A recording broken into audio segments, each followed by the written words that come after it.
Mi nombre es Santiago Castro, soy abogado de la Universidad Externada de Colombia, especialista en Derecho Público de la misma universidad. Estoy haciendo una maestría en Derechos Humanos y Derecho Internacional de los Conflictos Armados en la Escuela Superior de Guerra y actualmente trabajo con una ONG representando víctimas del conflicto armado ante la Jurisdicción Especial para la Paz. Breves. Viejo Santi, cuénteme, ¿cómo terminó usted decidiendo ser abogado? Básicamente la situación fue absolutamente natural. Yo era un problema básicamente para los profesores de colegio porque al mismo tiempo que me iba tirando en todos los años las materias de ciencias exactas o de ciencias STEM tipo matemáticas, física, química, todas esas, era cuadro de honor en español, en historia, en geografía, sociales, filosofía, al punto de que pues recuerdo que mi hermano, que es 2 años mayor, era todo lo contrario y él tenía problemas gravísimos para entender las materias de filosofía de 10º y 11, y yo estando en 8º, 9º, sin esfuerzo alguno, literal, yo cogí el libro de filosofía del texto escolar, lo leí una primera vez y ya entendía todo. Entonces yo terminé haciéndole las tareas de filosofía a mi hermano mayor. ¿Y cómo entra ahí el derecho? Yo recuerdo que yo estaba en 11, entre 10º y 11, y curiosamente había un profesor de filosofía que se llamaba Samuel Moreno, más o menos para la época en la que el alcalde Samuel Moreno estaba de escándalo, y yo había empezado en estudiar ciencia política, historia, todo absolutamente relacionado con sociales. Y este hombre llega y me dice, ¿por qué no mira lo que es un pensum de derecho? Y él me lo dijo así, y yo todavía lo creo hoy en día, hace más de 10 años. El derecho es la ciencia social más omnicomprensiva que puede haber. Uno dentro del derecho tiene mucha filosofía, por ejemplo, la filosofía política es lo que deriva en la teoría del Estado y lo que por ende se plasma en una constitución. El derecho comercial o el derecho financiero tiene mucho que ver con economía. También en el derecho penal hay muchísima filosofía. Entonces, prácticamente que el derecho coge todas las demás ramas de las ciencias sociales y las pone en un campo muy pragmático, que es el tema de regular y de imaginarse escenarios reales para poder regularlos a través de una norma. Ok. ¿Y cómo recibieron sus padres esa maravillosa decisión suya de convertirse en abogado? Ellos la recibieron de muy buena forma. Ellos estaban muy felices porque, primero y principal, ellos tenían, igual que yo, la absoluta certeza de que yo no iba a hacer absolutamente nada que no estuviera relacionado con ciencias sociales. Lo sabían desde que yo estaba en primaria. Entonces, pues por ese lado dijeron, el hombre está ubicado porque quiere hacer algo para lo que es afín. Y también lo recibieron con un poco de alivio en la medida en la que no hubo como elecciones de carreras un poquito estrambóticas, di tú, música, actuación, cualquier cosa relacionada con las artes. Entonces, pues yo tenía también una afinidad a la música y a las artes escénicas, y ellos también como que tenían el resquemor de que yo, una vez terminado el bachillerato, decidiera dedicarme a eso. Pero cuando yo dije, no, voy a dedicarme al derecho, quiero ser abogado, lo recibieron con mucho alivio, y particularmente mi mamá lo recibió con mucho entusiasmo, no solo por la elección de carrera, sino por la elección de universidad. Ella también es del externado, ella es contadora pública del externado, y es más, yo recuerdo mucho que yo me representé a 2 universidades nomás, al Rosario y al externado, que desde hace muchos años pues es de público conocimiento que son como las 2 escuelas de derecho más importantes del país.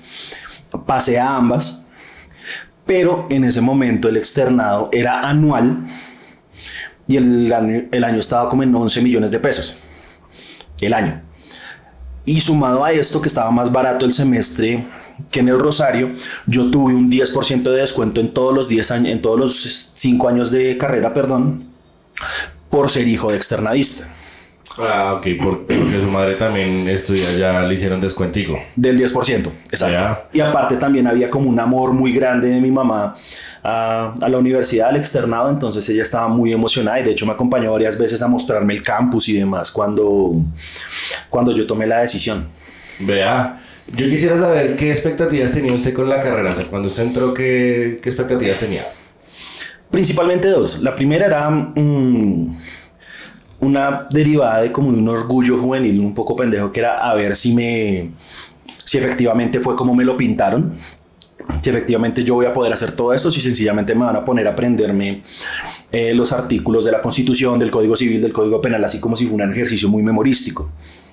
Y la segunda, yo tenía más que una expectativa, yo sí tenía un poco de intimidación, porque también dentro del colegio, cuando uno lo llevan a diferentes universidades, yo fui varias veces al externado, 2 veces, y siempre nos decían los profesores acá son muy exigentes, el mito en el externado de que es el exterminio. Entonces se habla de una exigencia académica supremamente fuerte, supremamente dura. Los profesores podrían llegar a ser algo crueles, eso me lo pintaban mucho desde antes. Y también por mi historial de estudiante un poco vago en el colegio, había profesores que me decían, usted a punta de inteligencia imparla no va a poder sacarlo solo en la universidad, ahí sí va a probar finura, entonces vamos a ver si le va bien o no. Entonces, por un lado, estaban muy entusiasmados por ver cuál era el contenido real de la carrera, y por otro, completamente diferente, cuál era si iba yo a ser capaz con todas esas adversidades que antes de me pusieron en la cabeza. ¿Y usted siente que, pues bueno, en su experiencia, la universidad lo preparó efectivamente para lo que iba a ser su mundo laboral? Depende de cómo se mire. Por un lado, en la universidad yo adquirí un mundo de conocimientos que me ha servido mucho. Conocimientos que no he tenido que ir a buscar en los libros o en las leyes y demás, que sencillamente ya se me quedaron en la cabeza a punta de sangre, fuego y noches de desvelo estudiando. Pero por otro lado, siento que a la universidad le faltó que enseñarnos 2 temas muy importantes para la vida de un abogado, y es redacción y algo relacionado con la elocuencia, con saber hablar en público.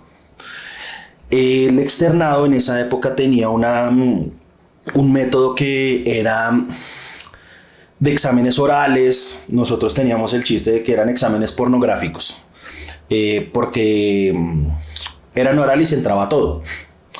Eso pues obviamente intimida. Yo recuerdo que había gente que antes, durante o después de los exámenes tenía ataques de pánico, llantos en los baños y en los pasillos, cosa que evidentemente ya no pasa, eso se ha suavizado mucho. Pero básicamente la examinación era todo un año de materia en 2 preguntas, y esas 2 preguntas supremamente puntuales, y básicamente era decir lo que el profesor quería escuchar o la postura del profesor frente a cierto problema jurídico. Entonces solo podíamos básicamente recitar lo que el profesor quería escuchar, y no teníamos como mucho margen para ser creativos o para presentar posturas autónomas en algunos casos. Y ese ejercicio de básicamente recitar cuál es la doctrina, cuál es la postura del profesor, siento que inhibió la capacidad argumentativa real de algunos de nosotros en el proceso formativo. Y después en el ejercicio profesional costó tener esa elocuencia y esa capacidad de argumentar posturas propias sobre la marcha sin mucha preparación en una audiencia o en un debate, porque de nuevo, en la universidad no se nos enseñó de forma correcta esa habilidad blanda. Y particular, porque uno pensaría que justamente los formarían mucho en ese aspecto, porque pues el derecho es básicamente argumentar todo el tiempo. Exacto. Lo que pasa también es que yo entro al externado en una etapa muy complicada, porque yo entro en 2013, a primer año. En octubre de 2012 se había muerto Fernando Inestrosa. Fernando Inestrosa es un tipo que había sido rector de la universidad hasta su muerte por 49 años. Entonces estaban en un proceso de renovación muy fuerte. Yo recuerdo haber visto una materia de introducción al derecho con un tipo que solo hasta hace como año y medio se jubiló. Pero cuando yo entré en la universidad en 2013, el tipo ya llevaba 50 años dando la materia de introducción al derecho. Entonces, pues, ver a un tipo que nosotros molestábamos en la universidad, yo le decía el octogenario, porque el tipo ya tenía 80 y largos, ahorita debe tener como 95, una cosa así, y el tipo todavía llegaba a dar clase y llegaba con unos cuadernos de él, apuntes hechos a mano, pero ya las hojas amarillentas cristalizadas, con lo cual uno concluye que el tipo en esos 50 años dio exactamente la misma clase. Sí, básicamente. Sí, es complejo, fue complejo ese proceso de renovación de la universidad, y creo que mi promoción y las promociones más o menos de ese año fuimos un poco conejillos de indias frente a ese proceso de renovación. Ya que me está mencionando materias y profesores y demás, ¿cuáles son las materias más complicadas, o bueno, que se le dificultaron más a usted del derecho? Del derecho, pues bueno, hay dos respuestas, una por afinidad y otra que es muy por el profesor. La respuesta por afinidad, digamos, es el derecho laboral. El derecho laboral a mí nunca me gustó, nunca sentí interés por él, me parecía totalmente aburrido. Era una cosa que podía tener el mejor profesor de derecho laboral al frente, pero igual a mí me daba una jartera estudiarlo, porque básicamente nunca tuve afinidad con esa materia. De la misma forma que algunos amigos a mí me decían que yo estaba loco, porque a mí me gustaba mucho y me gustó mucho desde siempre el derecho constitucional, los derechos humanos y demás. Decían, eso es hartísimo, eso no se le entiende a nadie. Entonces pues también había como un tema de afinidad ahí. Y por profesores, había un profesor que de hecho llegó a ser el fiscal general de la Nación encargado cuando sale Néstor Humberto Martínez. El hombre se llama Fabio Espitia Garzón y él era profesor de una materia que pienso yo que es absolutamente fundamental y que está en vía de extinción en las escuelas de derecho, pero yo pienso que debería ser importantísima y que no debe olvidarse, que es el derecho romano. Básicamente todas las instituciones jurídicas del derecho civil, del derecho de personas, del derecho de bienes, de las obligaciones, de los contratos, nacen del derecho romano. Al punto de que Andrés Bello, el redactor del Código Civil chileno, venezolano y colombiano, tiene muchas fuentes y muchas cosas traídas directamente del derecho romano en normas del Código Civil que hoy en día siguen vigentes. Pero este tipo, Fabio Espitia Garzón, nos lo ponen en primer año de derecho con dos propósitos. Primero, el tipo era muy versado y es muy versado en derecho romano, doctor, tiene un doctorado en eso, publicaciones sobre derecho romano, todas las que uno quiera, pero también era por un tema casi que de terrorismo o de filtro. Espitia era un profesor que tenía una forma muy particular de dar clase, que era intimidante, era atemorizante, no solo en los exámenes, sino también en la clase. Entonces, pues eso también como que lo desalienta a uno de meterse en el tema y de estudiarlo. Listo, mi perro. Ya teniendo claro eso, yo quisiera que nos contara un poco cómo fue su proceso para graduarse. ¿Cómo funciona el derecho y los grados? Bueno, para un grado de derecho, el Ministerio de... O sea, no es tanto el Ministerio de Educación que ejerce el que tiene los requisitos, sino es el Ministerio de Justicia, porque básicamente todos los abogados graduados tenemos una cosa muy particular que se llama el derecho de postulación. El derecho de postulación básicamente es el derecho que nos otorga nuestra tarjeta profesional para representar los intereses de otra persona en un proceso judicial. Para nosotros poder ejercer de buena forma ese derecho de postulación, tienen que haber unos requisitos especiales. Primero y principal, obviamente, está la terminación de materias.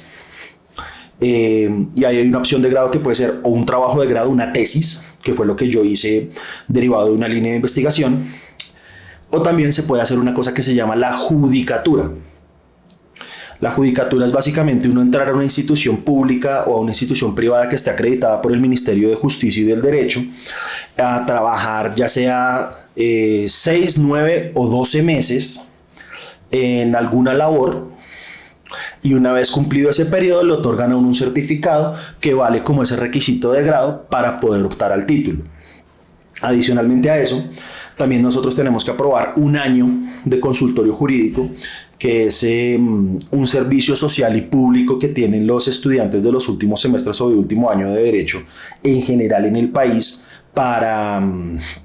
que es básicamente litigar, que es como un permiso especial para que unas prácticas especiales similares al rural en la medicina, pero uno no tiene que moverse de su ciudad y está pues uno supervisado y amparado por profesionales dentro del consultorio jurídico de la propia universidad, y básicamente es prestarle servicios de asesoría y representación judicial a personas de estrato 0, 1 y 2.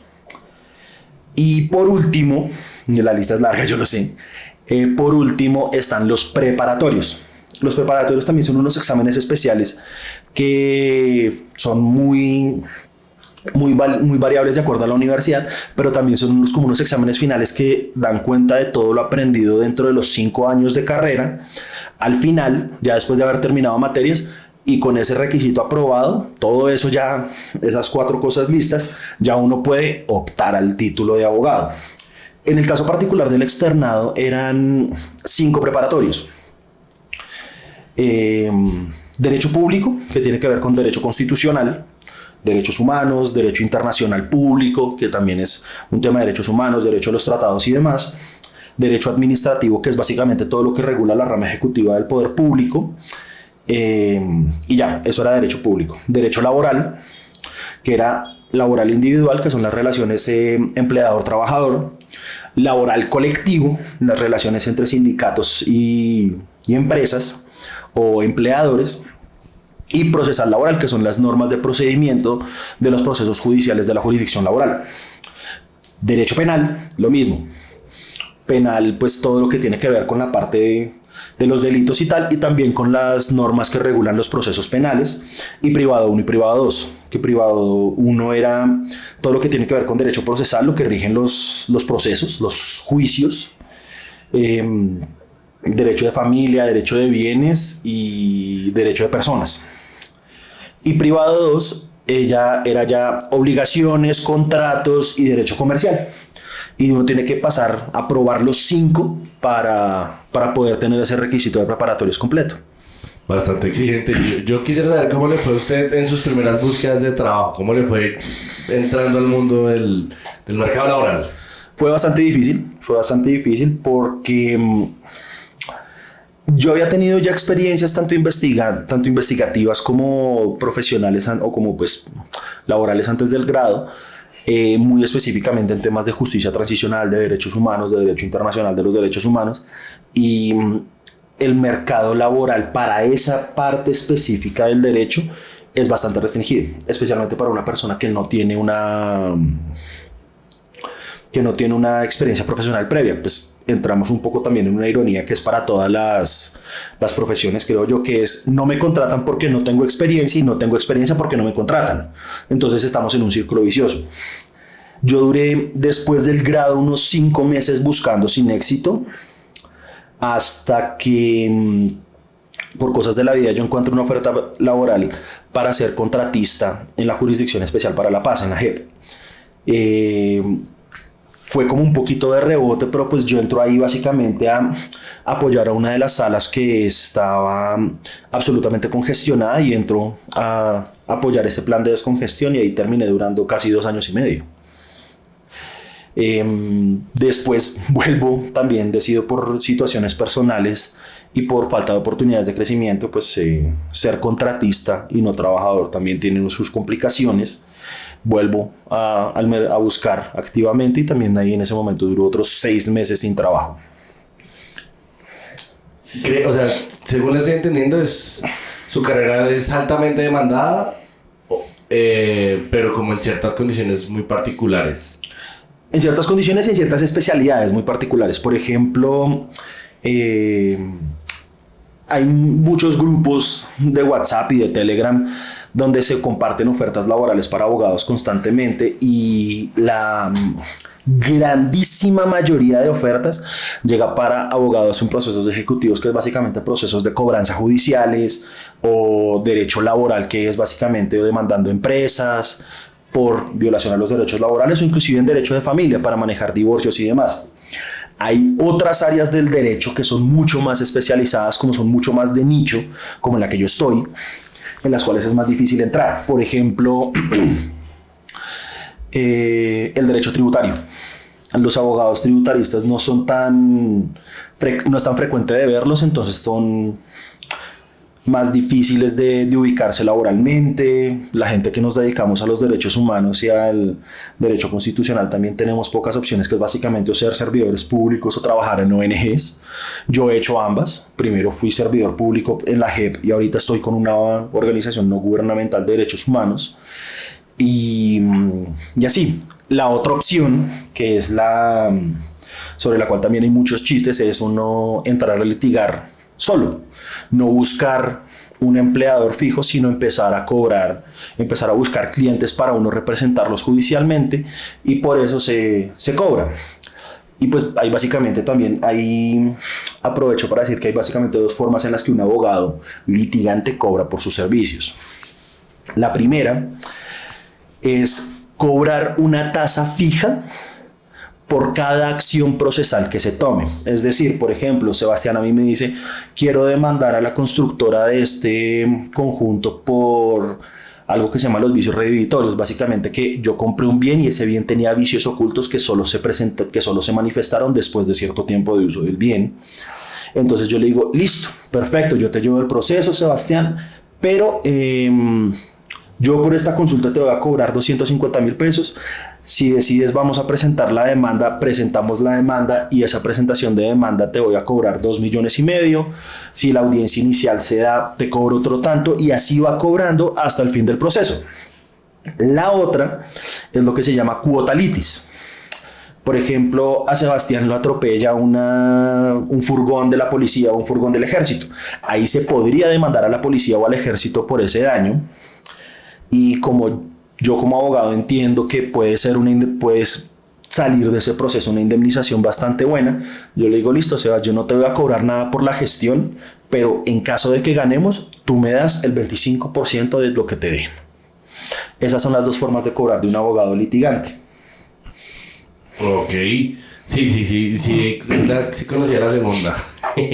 ¿La cuota litis? Sí, porque así fue con un proceso que más tarde le cuento cuando nos estemos grabando. Dale. Ahora yo quisiera saber qué ha sido lo que para usted ha sido lo más frustrante de su trabajo. O sea, ¿qué ha sido lo más frustrante de su trabajo? Bueno, pues yo específicamente ahorita estoy trabajando con una ONG, una organización no gubernamental que se dedica al litigio estratégico, y yo estoy en un equipo donde representamos víctimas de secuestro de las FARC ante la JEP. En ese punto específico, lo más frustrante yo pienso que ha sido la relación con el despacho particular de la jurisdicción, que por obvias razones no voy a mencionar detalles en este momento, pero digamos que hay unas promesas incumplidas de parte de la jurisdicción y de parte de esa magistrada en particular hacia las víctimas. Tratos de un profesional que supuestamente está en un tribunal de justicia transicional con un principio de centralidad de las víctimas hacia las víctimas que no corresponde. Esa es una cosa que para mí ha sido muy frustrante. Y la segunda es lo que nosotros llamamos el manejo de expectativas. El manejo de expectativas es, por ejemplo, llegar y decirle a una persona que está en una situación económica muy compleja y decirle, discúlpeme, pero a través de la JEP usted no va a obtener un solo peso. La JEP no va a dar condenas en dinero. Ay, pero yo estaba esperando el dinero, yo estaba esperando esa indemnización. No, le toca por otro lado, por la unidad para las víctimas. Y básicamente aterrizar las expectativas de esas personas es una cosa que emocionalmente cuesta. También es muy difícil, por ejemplo, trabajar con, pues básicamente sobre el conocimiento de los casos en los que representamos. Hay un abanico de cosas muy atroces, por ejemplo, violencia sexual en el marco de un secuestro, desapariciones forzadas, torturas, trabajos forzados y demás, y todo eso nosotros lo tenemos que mirar en el día a día, porque nosotros tenemos que presentar unas demandas de verdad y de reconocimiento ante la JEP para que los comparecientes, que así se les dice a los exguerrilleros en la JEP, efectivamente reconozcan que ellos sí hicieron eso. Y también en algunos casos, a pesar de la cantidad tan abrumadora de evidencia y de relatos de todas estas atrocidades, estos señores siguen empecinados en decir, no, eso no pasó. Eso es supremamente frustrante. Bueno, ya que ya tocamos el tema feo, ahora quisiera saber qué es lo que más le gusta de su trabajo. Pues no necesariamente tiene que ser tal cual, sino de su ejercer como abogado. Del ejercer como abogado en general, pues siento que he sido una satisfacción muy grande poder ir puliendo una habilidad que al parecer yo tenía en bruto desde siempre. Y pues me remito a una anécdota que mi mamá cuenta con frecuencia cuando yo tenía 3 años. Estaba discutiendo de que quería hacer una cosa o lo que sea con lo que hace un niño de 3 años, y mi mamá diciéndome no, y yo le decía, madre, ¿por qué no? Y ella me decía, porque yo soy su mamá. Mi respuesta con 3 años de edad era, pero ma, eso no es una razón lógica, dame una razón lógica. A los 3 años, entonces ya tenía desde siempre la venita de cuestionar, de no comer entero, de no recibir órdenes a través de un argumento de autoridad de que usted lo tiene que cumplir porque se lo digo yo y se acabó. Y gracias al derecho he podido pulir eso al punto de que yo me considero, y creo que hay unos videos en YouTube que lo comprueban, de audiencias públicas, donde mis habilidades argumentativas son, la verdad, bastante buenas, y las voy a seguir puliendo y demás. Otra satisfacción muy grande es, para los que somos así absolutamente ñoños o que nos encanta leer historia, filosofía y demás, ya no solo es un tema de hacerlo por gusto, sino ya es un tema de que también la profesión te lleva a seguir estudiándolo. Entonces, por ejemplo, yo sé que con Sebas hemos citado en 1000 oportunidades distintas a Jürgen Habermas. Gracias al derecho yo he podido profundizar mucho en los textos de Habermas, que es un filósofo que me parece supremamente interesante, y son estímulos intelectuales muy bonitos. Y pues, como para cerrar un poquito este punto, es absolutamente cierto que el que estudia derecho indefectiblemente queda destinado a estudiar el resto de la vida. Algunos lo ven como una maldición, yo lo veo como una bendición porque a mí me encanta. Ok. Ahora yo quisiera saber usted por qué recomendaría estudiar derecho. O sea, digamos, yo soy una persona que no tiene como mucha claridad como con respecto a qué estudiar. Me dice, marica, dame su experiencia como estudiante de derecho. ¿Por qué debería yo intentar tal vez estudiar el derecho? Pues yo ahí me tomo la libertad de modificar un poco la pregunta, pues no es un por qué, sino es un para qué. Okay. Yo veo en general la educación superior no como un fin, sino como un medio. Y siento que esa pregunta, ¿usted qué quiere estudiar?, está mal formulada. Debería ser un ejercicio ideológico un poquito distinto, decirle a una persona que, es que no sé qué estudiar, uno le responde, bueno, ¿qué quiere hacer? ¿A qué se quiere dedicar? Por ejemplo, no, yo quiero dedicarme a diseñar motores. Estudia ingeniería mecánica, porque la carrera te va a llevar a eso. Por ejemplo, yo en mi caso, ¿para qué estudié derecho? Para poder profundizar en mis habilidades argumentativas y para poder seguir profundizando en las ciencias sociales, que es un tema que me apasiona profundamente. Entonces, uno estudia derecho para estudiar toda la vida. Eso tiene que quedar absolutamente claro, porque también en un segundo uno le pueden derogar 30 años de conocimiento y uno tiene que estar expuesto a eso y tiene que ir a actualizarse.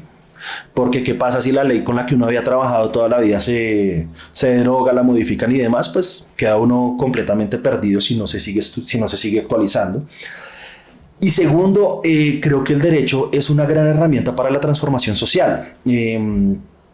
Yo pienso, para el momento de grabación de este podcast, pues está muy en boga lo que el nuevo ministro del Interior del gobierno Petro, Juan Fernando Cristo, está hablando de una asamblea constituyente, del poder constituyente y demás. Son cosas que vienen del derecho, que son una institución jurídica que está supremamente arraigada, pero que tiene una capacidad de transformación en la sociedad real supremamente importante. Y uno, para poder tener los mecanismos, o para poder entender, para poder usar los mecanismos de transformación social de buena forma, siento que uno tiene que entenderlos primero. Entonces, ese tema de que uno a través del derecho puede cambiar el mundo es cierto, pero no es tan fácil como lo pintan. Sin embargo, lo reitero, es cierto, y poder entender e incidir en esa capacidad de transformación social que tiene una institución como lo es el derecho, me parece que es algo muy bonito y es una muy gran motivación para alguien que quiera estudiar esta carrera. Hablemos de Lucas. De Lucas. ¿Cuánto salarialmente puede aspirar un abogado? Me imagino que esto igual depende de la rama en la que se especialice y tal. Pero más o menos en promedio. ¿Y tú? No solo depende de la rama, sino también depende mucho de los cargos. Por ejemplo, uno llega a ser funcionario público, por ejemplo, puede llegar a ganar lo que gana un magistrado de alta corte. Alta corte es Corte Suprema, Consejo de Estado, Corte Constitucional, Consejo Superior de la Judicatura. Son salarios que van por encima de los 30 millones de pesos. Es bastante. O inclusive uno también a través del litigio, como lo hablábamos, a través de la cuota litis, puede un tipo tener un proceso al año, pero ese proceso le representa a él de cuota litis 500, 600 millones de pesos. Entonces, dar un estimado es absolutamente imposible. Lo que sí voy a decir es que, también trayendo un poco el tema de derecho romano, por lo general los abogados que llegan a ganar esas sumas les ha tocado pasar mucho tiempo no ganando tanto y haciendo méritos o haciendo pinitos. Eso se llama en derecho romano el cursus honorum, que es básicamente prepararse desde joven para lograr obtener un gran cargo para poder llegar a ser algo importante. Entonces es un tema que toma mucho tiempo para ganar bien, y también aprovecho y de nuevo hago la crítica. Hay muchas firmas de abogados, bufetes de abogados, que aprovechan las ganas y la necesidad de jóvenes egresados para dar sueldos paupérrimos. Entonces, de todo se puede ver, de todo hay en la viña del Señor. Si uno recoge el camino del servicio público, pues también hay un poquito más de estabilidad y el Estado en medio de todo es un poquito más generoso como patrono. Pero es una vaina que hay que tener mucho cuidado y por eso no te puedo dar una respuesta exacta al tema. Bueno, ya para ir finalizando, yo quisiera que me dijera qué opciones en el campo laboral tiene un profesional en su carrera. O sea, un abogado se puede especializar en qué o qué opciones tiene. Un abogado se puede especializar en prácticamente cada materia es una vaina en la que uno puede especializarse. Por ejemplo, el primer año, de lo que yo recuerdo, estaba Derecho Constitucional. Uno se puede especializar en Derecho Constitucional para hacer acciones de tutela, derechos de petición, acciones públicas, inconstitucionalidad y demás. Derecho Civil, que es para hacer cosas relacionadas con el derecho de familia, el derecho de bienes, que todo hace parte del derecho civil. El derecho comercial, que ya es otra forma distinta de entender los contratos y entender cuál es el verdadero régimen jurídico de las sociedades, al punto de que uno puede llegar dentro del derecho comercial a hablar de títulos valores o de los valores, que es básicamente el mercado bursátil. En derecho penal, que es para entrar a la fiscalía, ejercer la acción penal o ser defensa. Derecho tributario, la gama es absolutamente grande. Es más, de hecho, hay hasta especializaciones nuevas que están saliendo de las diferentes universidades en derecho de la moda, derecho deportivo.